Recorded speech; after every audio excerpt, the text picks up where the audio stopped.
Spoštovane volivke in volivci, pred nami so predčasne volitve poslank in poslancev v Državni zbor Republike Slovenije. Odločil sem se, da kandidiram.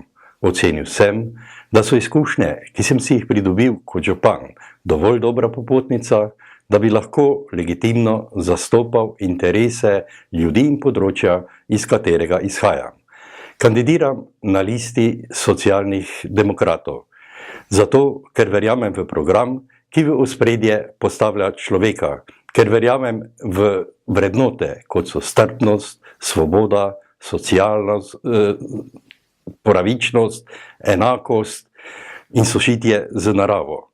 Verjamem, da je to okvir, znotraj katerega bo treba iskati ustrezne rešitve.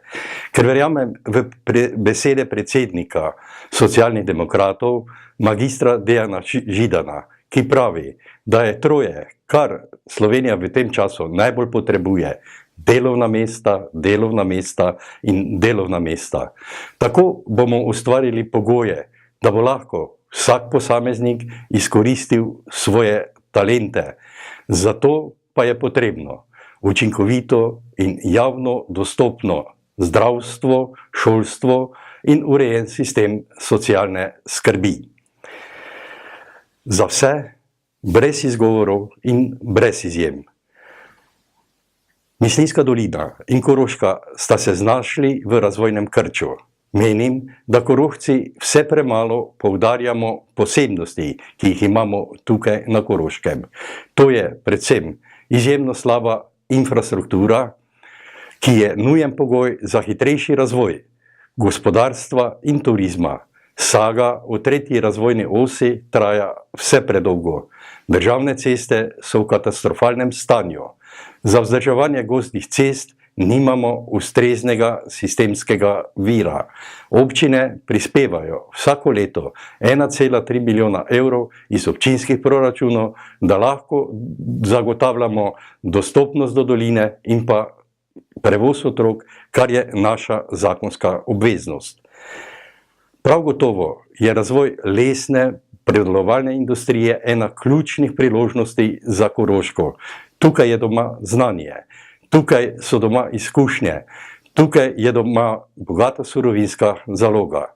Prav gotovo bi moral biti eden izmed 3 lesno-predelovalnih centrov, ki se načrtujejo v Sloveniji, izgrajen tukaj na Koroškem. Podeželju in mladim na podeželju ter kmetom je treba zagotoviti odločnejše spodbude. Poseben problem je zaposlovanje mladih. Treba zagotoviti ustrezno davčno politiko in ustrezen sistem pripravništva. Posebej bi bilo potrebno pri oblikovanju ukrepov, za katere se bodo lahko koristila evropska sredstva, prisluhniti lokalnim skupnostim, ne pa pred nje postavljati nepotrebnih birokratskih ovir. Odločno je treba reči ne ukinjanju državnih institucij na Koroškem. Te so nujen pogoj kot konstitutivni element za osnovanje bodoče koroške regije. Verjamem, da je program Socialnih demokratov dovolj prepoznaven okvir, znotraj katerega bo mogoče te cilje uresničiti tudi na Koroškem. Spoštovane volivke in volivci, nedelja 13.7. bo pomemben dan. Vabim vas, da se v čim večjem številu udeležite volitev in date svoj glas tistemu, ki mu najbolj zaupate. Socialni demokrati na teh volitvah nastopamo z sloganom: vrnimo Sloveniji prihodnost, dejanja. Jaz pa dodajam svojega osebnega, odločno, pošteno in uglajeno za Koroško.